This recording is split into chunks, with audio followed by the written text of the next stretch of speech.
दोस्तों आज है 25 जुलाई 2020 और 25 जुलाई 2020 से करंट अफेयर्स के जितने भी क्वेश्चंस बनते हैं उनको हम इस वीडियो में डिस्कस करेंगे।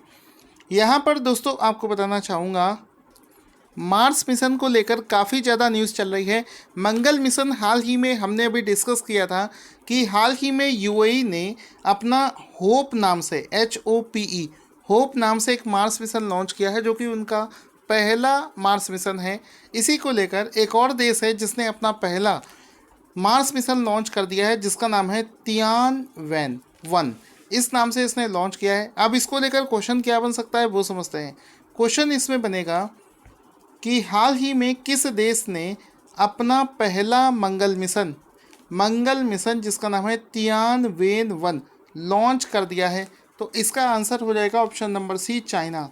हाल ही में चाइना देश ने अपना पहला मंगल मिशन लॉन्च कर दिया है। खास बात यह है कि इस पूरे मिशन को चाइना में स्वदेशी रूप से विकसित किया गया है।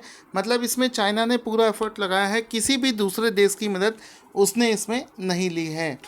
तो इसमें आप इसका एक फ़ोटो देख सकते हो। ये जो मिशन है जिसमें लिखा है तियानवेन-1 मार्स लॉन्च, ठीक है। ये लॉन्चर आप देख सकते हैं। साथ ही साथ में बहुत सारे ऐसे पॉइंट्स हैं जो कि इसके साथ में हमें मालूम होना चाहिए। जैसे कि पहला पॉइंट है, इसको कौन से लॉन्चर से लॉन्च किया गया है। तो इसको लॉन्ग मार्च 5 जो कि चाइना का सबसे शक्तिशाली रॉकेट है, उसके द्वारा इसको लॉन्च किया गया है। और इस मिशन में एक ऑर्बिटर होगा, लैंडर होगा, रोवर होगा। इसका मतलब है कि मंगल ग्रह के चारों तरफ एक ऑर्बिटर चक्कर भी लगाएगा, एक लैंडर और रोवर भी होगा। यानी कि ये जो मिशन है इसमें ये मार्स पर लैंड करेगा और लैंड करने के बाद में रोवर जो है ये मार्स पर चलेगा और वहाँ की ज़मीन का एनालिसिस भी करेगा। साथ ही साथ में आपको बता दूं कि वर्ष 2011 में चाइना ने मंगल ग्रह के लिए एक कोशिश करी थी, लेकिन उस समय उसका मिशन सक्सेसफुल नहीं हुआ था। उसने रसिया की मदद से अपना मंगलयान 2011 में लॉन्च किया था यंगहू-1 के नाम से, लेकिन उसको सक्सेसफुली लॉन्च नहीं किया जा सका था।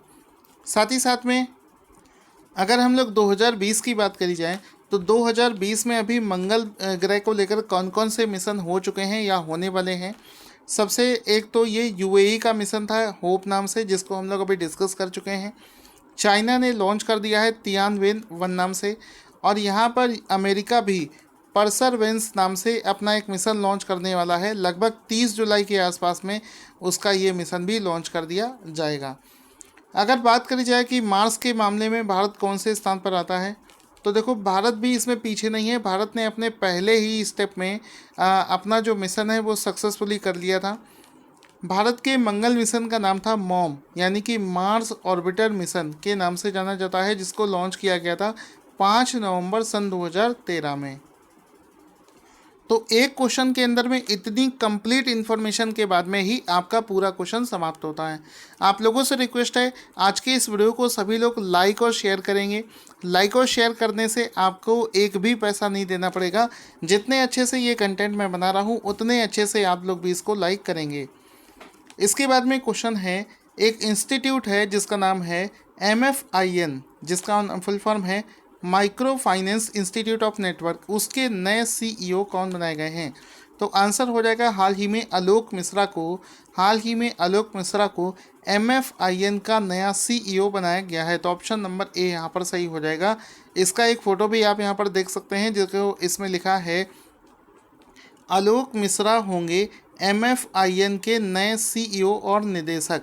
तो ये जो ऑर्गेनाइजेशन है MFIN, जिसको माइक्रो फाइनेंस के लिए जाना जाता है, इसमें क्या होता है कि जैसे बैंक जो होता है वो बड़े बड़े लोन के लिए जाना जाता है, इसी प्रकार से कुछ इंस्टीट्यूट होते हैं जिसको माइक्रो फाइनेंस इंस्टीट्यूट के नाम से जानते हैं। वो लोग क्या करते हैं, छोटी छोटी मात्रा में लोन देते हैं। 5,000 रुपये, 10,000 रुपये किसानों को लोन देने का काम करते हैं। तो उसी का सरकारी नेटवर्क है MFIN, उसी के CEO बने हैं आलोक मिश्रा। MFIN का हेडक्वार्टर कहाँ पर स्थित है, अगर आपसे कोई पूछे तो गुड़गांव हरियाणा में इसका हेडक्वार्टर स्थित है। अगला क्वेश्चन है, राष्ट्रीय खनिज विकास निगम NMDC के नए अध्यक्ष और प्रबंध निदेशक CMD कौन बनाए गए हैं। तो हाल ही में सुमित देव, ऑप्शन नंबर सी यहाँ पर सही हो जाएगा। हाल ही में सुमित देव को एनएमडीसी का नया सीएमडी बनाया गया है, चेयरमैन और सीएमडी बनाया गया है। तो ऑप्शन नंबर सी यहाँ पर सही हो जाएगा। यहाँ पर आप इसका फोटो भी देख सकते हैं। देखो लिखा है सुमित देव होंगे एनएमडीसी के नए अध्यक्ष और सीएमडी प्रबंध निदेशक, chairman and managing director. NMDC, ये आप इसका फ़ोटो भी देख सकते हैं और ये है सुमित देव का फ़ोटो जिनको हाल ही में एनएमडीसी का नया सीएमडी बनाया गया है। एग्ज़ाम में बहुत सारे ऐसे प्रश्न पूछे जाते हैं जिसमें डायरेक्ट आपसे अपॉइंटमेंट पर प्रश्न पूछा जाता है। अब ये एनएमडीसी क्या है, आपसे एग्ज़ाम में पूछा जा सकता है। तो एनएमडीसी का फुल फॉर्म होता है नेशनल मिनरल डेवलपमेंट कॉरपोरेशन, यानी कि मिनरल्स यानी कि अयस्क के क्षेत्र में सरकार का जो ऑर्गेनाइजेशन है उसको एनएमडीसी के नाम से जानते हैं। आगे चलते हैं। हाल ही में तुर्कमेनिस्तान देश को विश्व व्यापार संगठन में शामिल कर लिया गया है। तो ये जो वर्ल्ड ट्रेड ऑर्गेनाइजेशन यानी कि तुर्कमेनिस्तान को WTO में शामिल किया गया है। तो WTO के कुल कितने ऑब्जर्वर हो गए हैं, एक चीज़ यहाँ पर बता देता हूँ। तुर्कमेनिस्तान को WTO में ऑब्जर्वर के रूप में शामिल किया गया है। तो आपको बताना है कि अब WTO में टोटल ऑब्जर्वर्स की संख्या कितनी हो गई है। तो आंसर हो जाएगा 25। ऑप्शन नंबर डी यहाँ पर सही हो जाएगा। तुर्कमेनिस्तान को WTO में ऑब्जर्वर के रूप में शामिल करने के बाद में WTO में कुल टोटल ऑब्जर्वर्स की संख्या 25 हो गई है। तो ऑप्शन नंबर डी यहाँ पर सही हो जाएगा। WTO का फुल फॉर्म अगर आपसे कोई पूछे तो वर्ल्ड ट्रेड ऑर्गेनाइजेशन, इसका पूरा फुल फॉर्म हो जाएगा। और इस समय इसके टोटल मेंबर्स की संख्या 164 यानी कि 164 है और इसमें ऑब्जर्वर्स की संख्या 25 हो गई है। इसके रिगार्डिंग आप एक फ़ोटो देख सकते हैं जिसमें कि देखो लिखा है Turkmenistan has been granted the observer status in world trade organization. यहाँ पर देखो लिखा है तुर्कमेनिस्तान एक ऑब्जर्वर का इसको स्टेटस मिल गया है और ये वर्ल्ड ट्रेड ऑर्गेनाइजेशन का लोगो भी आप यहाँ पर देख सकते हैं। साथ ही साथ में दोस्तों आपको बता दूं, करंट अफेयर्स पढ़कर आप समझ गए होंगे हमारा जो मंथली करंट अफेयर्स है उसको आप चाहें तो परचेज़ कर सकते हैं। जनवरी से लेकर पूरा जून तक का करंट अफेयर्स आपको मंथ वाइज आपको मिल जाएगा। वीडियो के डिस्क्रिप्शन में उसका लिंक है। सारे क्वेश्चंस उसमें टॉपिक वाइज होंगे, पूरे PDF में बहुत वेल ऑर्गेनाइज तरीके से फ़ोटो के साथ में सारे क्वेश्चंस आपको मिलेंगे। अगर आप उसे लेना चाहते हैं तो वीडियो के डिस्क्रिप्शन में लिंक दे रखे हैं, जाकर वहाँ से ले सकते हैं। इसके बाद में क्वेश्चन है कि नेशनल ब्रॉडकास्टिंग डे किस दिन मनाया जाता है। तो इसका आंसर हो जाएगा प्रत्येक वर्ष 23 जुलाई को राष्ट्रीय प्रसारण दिवस यानी कि नेशनल ब्रॉडकास्टिंग डे के रूप में मनाया जाता है। तो ऑप्शन नंबर सी यहाँ पर सही हो जाएगा। इसका एक फ़ोटो भी देख सकते हैं। भारत में जो ब्रॉडकास्टिंग होता है वो आकाशवाणी के द्वारा किया जाता है, जिसमें कि हम लोग रेडियो के माध्यम से आकाशवाणी से ब्रॉडकास्टिंग सुनते हैं। तो नेशनल ब्रॉडकास्टिंग डे जो है ये 23 जुलाई को प्रत्येक वर्ष मनाया जाता है। इसके साथ ही साथ में चूँकि भारत में AIR ऑल इंडिया रेडियो के माध्यम से ही आकाशवाणी का अनाउंसमेंट होता है। तो इसके बारे में जानते हैं। इसका जो आदर्श वाक्य है वो है बहुजन हिताय बहुजन सुखाय। यहाँ पर आप देख सकते हैं बहुजन हिताय बहुजन सुखाय। साथ ही साथ में इसके जो इस समय महानिदेशक हैं वो हैं ईरा जोशी। इसका जो हेडक्वार्टर है ये नई दिल्ली में स्थित है। इसके बाद में एक और बहुत शानदार क्वेश्चन बना है। क्वेश्चन है कि international solar aliens framework agreement पर हस्ताक्षर करने वाला निकारागुआ कौन सा देश बना है। तो हाल ही में ये जो ऑर्गेनाइजेशन है इंटरनेशनल लेवल का, इसमें निकारागुआ देश ने सिग्नेचर कर लिया है, इसके साथ सहमति कर ली है। तो इस तरीके से वो दुनिया का 87वां ऐसा देश बना है, 87th ऐसा देश बना है जिसने हाल ही में इंटरनेशनल सोलर अलायंस फ्रेमवर्क पर समझौता कर लिया है, जिसको हिंदी में अंतर्राष्ट्रीय सौर गठबंधन फ्रेमवर्क के नाम से जानते हैं। तो इसमें क्या होगा, पूरी दुनिया के अंदर में सोलर एनर्जी को बढ़ावा देने के लिए काम करने वाले देशों का एक समूह है। और आपको ये जानकर खुशी होगी, ये जो ऑर्गेनाइजेशन है इंटरनेशनल सोलर अलायंस, इसको भारत के प्रधानमंत्री नरेंद्र मोदी जी के द्वारा शुरू किया गया था, जिसमें कि इंटरनेशनल लेवल पर सोलर के क्षेत्र में प्रोग्रेस को लेकर सारे देश एकजुट होकर काम करने का प्रयास करेंगे।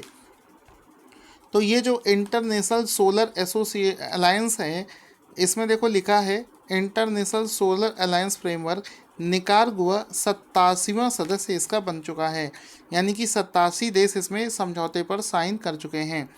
इसकी शुरुआत, इस अलायंस की शुरुआत प्रधानमंत्री नरेंद्र मोदी जी ने किसके साथ करी थी?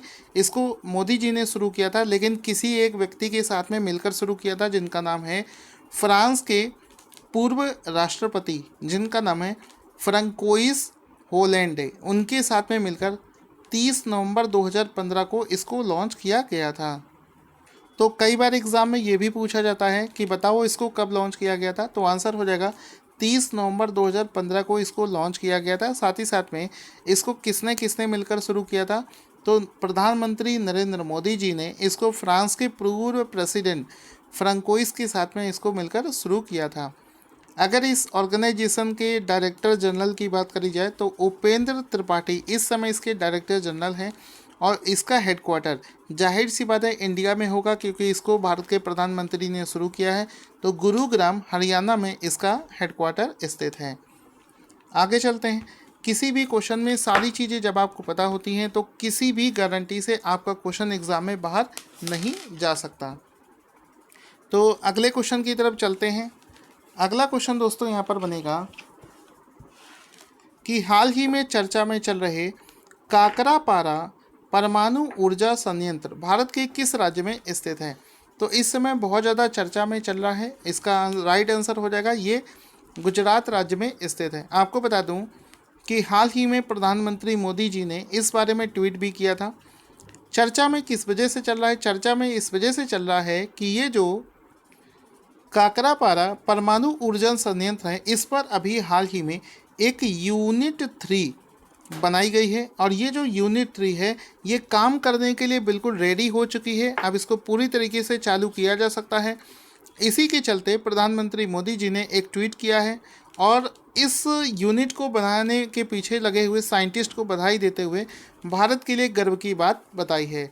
और आत्मनिर्भर भारत के क्षेत्र में भारत का ये बहुत बड़ा प्रयास है। तो ये जो काकरापारा परमाणु संयंत्र है ये गुजरात के सूरत से लगभग 80 किलोमीटर के आसपास में स्थित है, और यहाँ पर यूनिट 3 को हाल ही में बिल्कुल संचालन के लिए रेडी कर दिया गया है।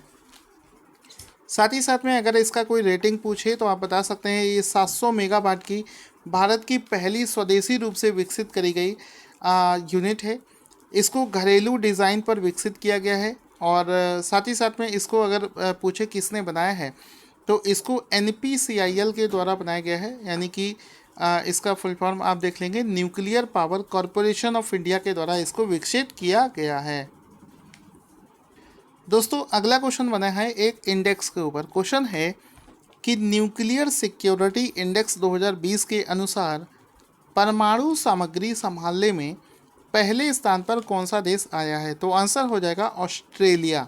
अब इसका मतलब समझना, किसी भी देश के अंदर में परमाणु ऊर्जा परमाणु हथियार के रूप में हो सकती है, या फिर उसको ऊर्जा या फिर किसी भी अच्छे काम में लगाने के लिए हो सकती है।